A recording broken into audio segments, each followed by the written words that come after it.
Hey, are you planning on coming to Bali on holiday? Or you actually might want to move here to live here? But if you're wondering how much it costs, stay tuned, we're going to find out right now.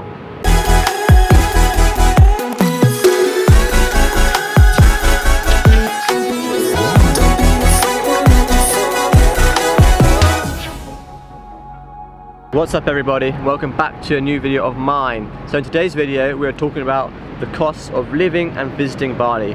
Whether you're planning on moving here long term or you just want to come on a holiday, today we're going to find out. Anyways, if you're new to this channel, my name is Blake and I've been traveling the world for the last couple of years. Now I've visited over 50 countries. So if you're new to this channel, welcome. Please do consider subscribing below.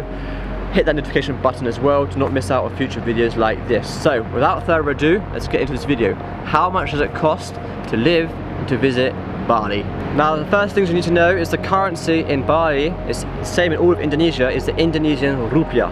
And here you have about 1 million rupiahs. First time you get here you're going to be a millionaire, okay? We're all millionaires. So 1 million rupiah is about 66 euros, about $70 roughly. So when it comes to traveling or living abroad, we break it down into 4 traveling costs. So we have transportation, accommodation, food, and activities. So for the first one is the most expensive one, it's probably the transport. How much does it cost to get here? Well, that I can't really say, it really depends where you're coming from. If you're coming from another country in Southeast Asia, it's going to be very cheap. If you're flying from America, it's probably going to be a bit more expensive. But yeah, this is the main cost to get here. But once you're in here, transportation is very cheap. So unlike most countries, your biggest expense is your accommodation. But here in Bali, it's not always the case. It really depends. Because you can go from finding a hostel from $2 a night until getting a private villa up to a couple of thousand. It really depends. But if you want a mainly hostel, you're going to find a hostel between $2 to $10 a night. For cheap hotels, it's just one private bedroom and a private bathroom. It's going to cost anything between $8 and $15 to $20 a night. That's what I do. I get a place normally about $10 a night. It's clean. It's not always the best of places, but it's cleanish, nice bathroom, my own private room, safe, and you get nice staff to work there. Next up, you have hotels. Hotels again can vary from, your mid-range will be about $20 to $30 a night, and they can go up all the way up to a couple of hundred, but it really depends on what you want to do and what you're here in Bali for and how long you're here for. But for me, I'm traveling Southeast Asia on a budget, so I'm keeping my budget low, of course, and of course saving money on accommodation. And then of course, if you want to splash the cash, you can get a nice villa. But in this video, I'm keeping it as a perspective of a solo traveler, so it wouldn't make sense to get a villa for myself. But from the experience I do know and the people I met some people who have rented a villa.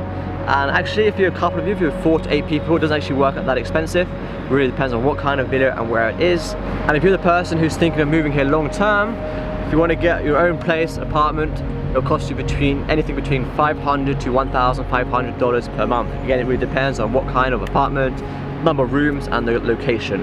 That's a rough guide. Now moving on to our second cost of living in Bali, and that is transportation. And actually, it's pretty cheap.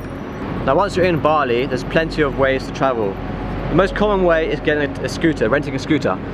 You can also buy a scooter if you live here. You can get a taxi, scooter taxi.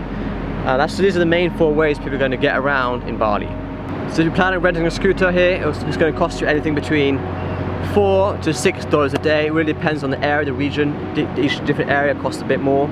It also depends on your negotiation skills. And also, if you're living here long term, I know people who have got a scooter down to $2 to $3 a day. If you rent it for a month, it's a lot cheaper. Then moving on to cars, I cannot say I do not know how much that costs because I don't take a car. Not many people here use cars because of the traffic, so much traffic. And yeah, it's so big. Here it's easy to get around a scooter and the roads are not always the best. So yeah, just get a scooter, easier. And if you want to get a taxi, then you can as well. Here you get scooter taxis and car taxis.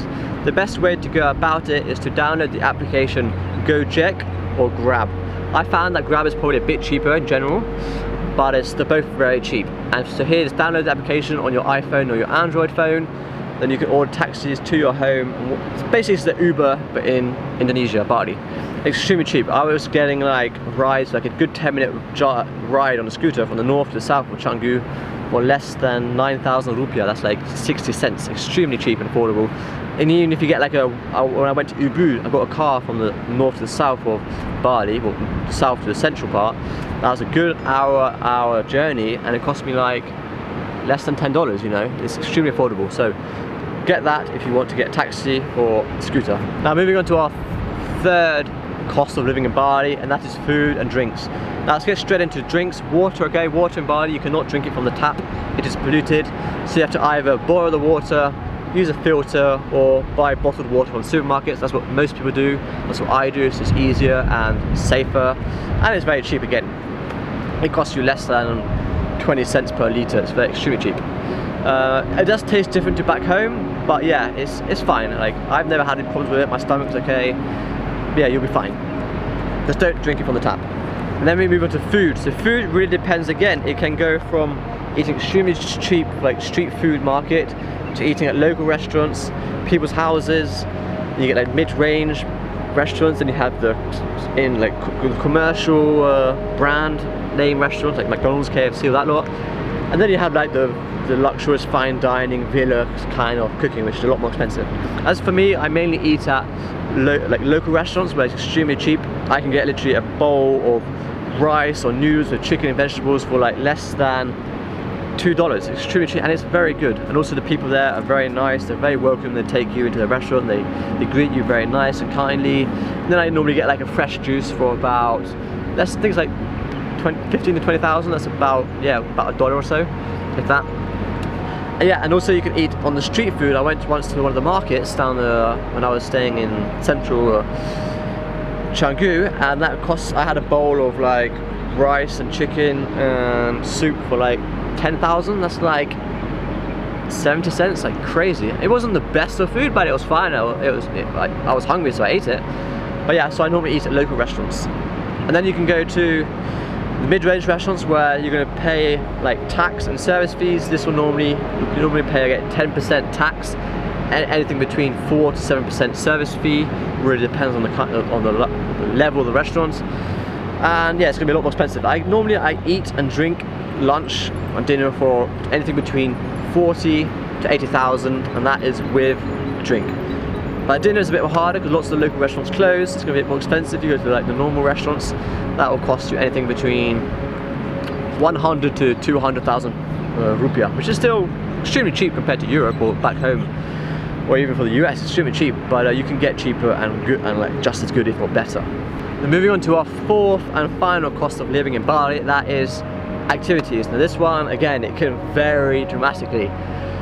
Like me, I'm not, as you know, I'm on a budget, so I'm not splashing my cash out on every single thing I want to do. But yeah, most places, like if you want to visit the waterfalls, you're going to go to the parks, some beaches, you're going to often you're going to pay an entrance fee, but this can vary from 1,000 to 50,000. It's still extremely cheap. Like you pay a couple of euros to go and see one of the most beautiful waterfalls in the country. It's amazing. So yeah, if you're going to just by paying entrance fees to these parks, whether it's animal parks or waterfalls, whatever, beaches, it's still extremely cheap. Of course, you get some free beaches that are open, some parks and waterfalls are open, but the majority of them you're going to pay about $50 or $1 just for the cleaning and the service. But I can't complain considering how cheap it is and how amazing it is. And then your other activities, well, I haven't really done much, to be honest. I've mainly just been visiting the waterfalls in Ubud, the beaches. Oh, also I went to Nusa Penida, so I took a boat that cost me 500,000 rupiah to get there and back, and they also picked me up from my hotel, dropped me off from my hotel in the island, picked me back up from the hotel back to the port, and take you back to your hotel again. So it's not expensive. Again, it's pretty cheap considering the service they do. But yeah, it really depends on what you do and what you see, so I can't really give you much more information. I mean, if you get a helicopter, that's going to cost you a fortune, right? But yeah, most things you don't really need to spend much on activities. There's so much beautiful things to see here without spending a lot of cash. But yeah, that's down to you. I can't give you much more help than that, I'm afraid. So, how much does it cost me per day to live here in Bali comfortably? This is still what you've been waiting for. So, in total, I spend roughly 150,000 rupiah per night for a hotel. It's a cheap hotel, but nice and clean, more in a good location. Food-wise, for lunch and dinner and drinks, I pay about 140,000. Again, this is me on a budget, saving my money, but I could, of course, I could spend even more, less if I wanted to, and I could spend more, of course. But I'm just like taking it easy, but not going too like tight about it. And then we have the cost of 60,000 per scooter, 60,000 per day for a scooter. Not every day I use a scooter, but the days I do, it costs me around 60,000. And then I added about 50,000 for my activities per day, which are normally the entrances to the park or the beaches and any other little cost I do. But so basically that's a total like 400,000 rupiah per day, 26 euros or about $30, which is extremely cheap to live here per day. And I'm like on a budget of course, but I'm not also like not being extremely careful. I'm still having fun going out and doing a few things here and there. But yeah, it just goes to show that it's very cheap. I've been here now for nearly a month. I'm leaving to Singapore next because I can only stay here for a month and I want to continue traveling to make different videos for you guys. So yeah, I hope you liked this video. I hope it answered some of your questions. You learned about the price and the cost of living here. And yeah, if you did like this video, then do leave it a thumbs up, help a brother out. Remember to subscribe if you want more content like this, and I will see you in the next video again.